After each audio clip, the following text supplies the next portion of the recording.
तो दोस्तों, वेद का ज्ञान सूर्य की रोशनी जैसा है, जिसे अंधा नहीं देखता। तो क्या सूर्य छुप गया? तो जो कहे मोक्ष नहीं मिलता, तो क्या वेद झुकते हैं? नहीं, तो उनकी सोच ही छोटी है। तो आज की इस न्यू वीडियो में हम आगमों के द्वारा लगाए गए वैदिक शैवों पर कुछ एलिगेशंस को काउंटर करेंगे। तो आइए स्टार्ट करते हैं, लेके शिव का नाम। हर हर महादेव। तो सर्वप्रथम मंडका उपनिषद श्लोक 4 से 5 के बीच एक श्लोक मिलता है, जो कि मंडका उपनिषद एक अथर्ववेद का ही हिस्सा है। तो इस श्लोक में यह लिखा है कि 2 प्रकार की विद्या है, अपार और पार। पार विद्या वो है जो ब्रह्म तक पहुँचाए, और यहीं से पता चलता है कि जो वेद है वो एक पार विद्या है, यानी हम ब्रह्म को जान सकते हैं और उससे हमें मोक्ष की प्राप्ति होगी।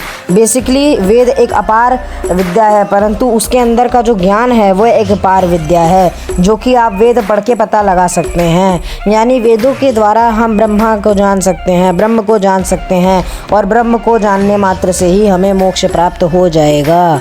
अब छंदोग्य उपनिषद में भी लिखा है, सर्वम खाल्व इदम ब्रह्मा, ये सभी ब्रह्मा ही है। और इस ब्रह्मा को जानने का ज्ञान हमें कहाँ से मिलता है? वेदों से। यानी वेद ब्रह्म की ओर ले जाते हैं, वेद ब्रह्म की ओर ले जाते हैं, और वेद ही ब्रह्म को जानने का एक मार्ग है जिससे हमें मोक्ष मिलता है। अब भगवत गीता 15.15 में भी लिखा है, वेदाईश्चा सर्ववैर अहम एव वेद्यो, यानी मैं ही सभी वेदों के द्वारा जाना जाता हूँ। वेदांत कृत वेदा विद एवा चाहम, यानी मैं ही वेदांत का रचयिता हूँ और मैं ही वेद को जानता हूँ। अब समझदार को इशारा काफ़ी है, आगे मुझे कुछ बोलने की आवश्यकता नहीं है। अब एक और श्लोक मिलता है, तम एवा विदितवती मृत्यम एति न्यायः पंथा विद्यते अनन्या, उस ब्रह्मा को जानकर ही मृत्यु से मुक्ति मिलती है और कोई मार्ग नहीं है। यानी वेद ब्रह्मा को जानने का मार्ग है, यानी मुक्ति का एकमात्र पाथ।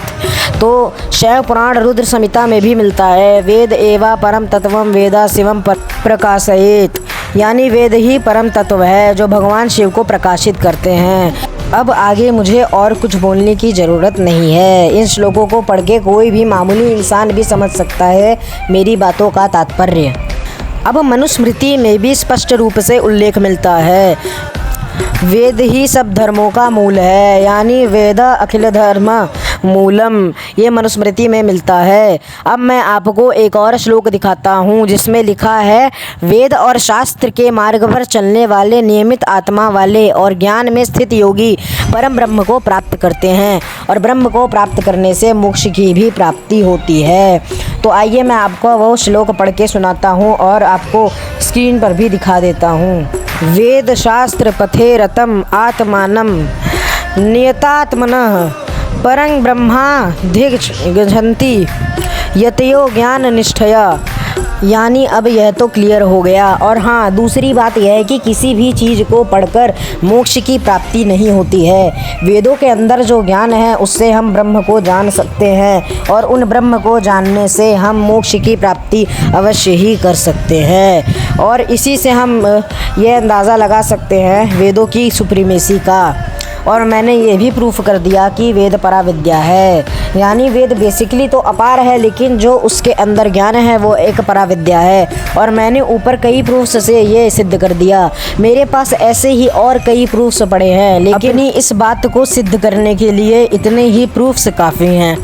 अब कुछ लोगों का यह मानना है कि जो वैदिक शैविज्म का ज्ञान है, वेदों का ज्ञान है, वह बुद्धिज़्म की कॉपी है और उसे पढ़ने से नरक में जाते हैं। लेकिन वेद पढ़ने से हम ब्रह्म को प्राप्त कर सकते हैं, जिससे हमें मोक्ष मिलता है, ब्रह्म के बारे में जान सकते हैं। यानी नरक के दरवाजे वाला क्लेम तो यहीं पर खंडित हो जाता है। अब बात करते हैं बुद्धिज़्म की, तो मैं बस एक लाइन बोलना चाहूँगा। बुद्ध का काल 563 to 483 BC था, और ऋग्वेद का काल 1000 to 1500 BC या उससे भी पहले का। तो अब मुझे आगे कुछ बोलने की आवश्यकता नहीं है। तो चलिए आज की इस वीडियो को यहीं पर एंड करते हैं। वैसे तो इन आगमों ने वैदिक शैव्स पर और भी कई घटिया एलिगेशंस लगाए हैं, परंतु आज की वीडियो में हमने इनके कुछ ही एलिगेशनों को खंडित किया है। आगे और भी इनके एलिगेशंस खंडित किए जाएंगे। तब तक के लिए नमः पार्वती पतये हर हर महादेव।